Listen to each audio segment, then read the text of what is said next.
ఎందుకంటే అభిమానులే కార్యకర్తలు ఇక్కడ.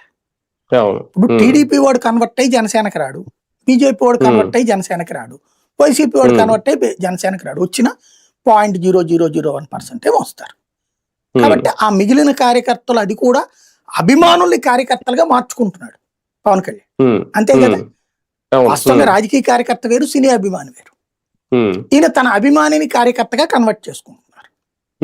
కాబట్టి క్రిందసారి 14 వచ్చింది. మేబీ ఈ ట్రిప్ గట్టిగా ఇప్పుడు ఈ పదవులు ఈ కూడా ఇచ్చారు కాబట్టి 20 లక్షలు ఇస్తారేమో, 20-25 లక్షలు రావచ్చేమో చూడాలి. కానీ మిత్రపక్షంగా ఒక సరైన సపోర్ట్ అయితే అందిస్తున్నారా? నిరంతరం అది కంటిన్యూ అవుతానే ఉంది కదా. ఇప్పుడు తెలుగుదేశం పార్టీకి సంబంధించినటువంటి ట్రబుల్ వచ్చినప్పుడల్లా, లేదా ప్రభుత్వానికి ట్రబుల్ వచ్చినప్పుడల్లా, ప్రజల్లో ఒక వ్యతిరేకత బిగిన్ అయ్యేటప్పుడల్లా పవన్ కళ్యాణ్ తెర మీదకి వస్తారు. దాన్ని వైసీపీ మీదకి కన్వర్ట్ చేస్తారు ఆగ్రహాన్ని.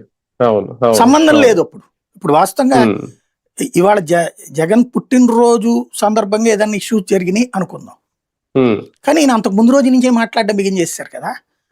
ఏంటయ్యా అంటే ఇప్పుడు పక్కన రైతుల సమస్య వచ్చింది, ఫీజు రియంబర్స్మెంట్ సమస్య వచ్చింది. ఇప్పుడు ఏంటిది, డిసెంబర్ అయిపోయింది, క్లాసులు ఎప్పుడు బిగినాయి, ఇప్పటిదాకా ఫీజు రియంబర్స్మెంట్ లేదు.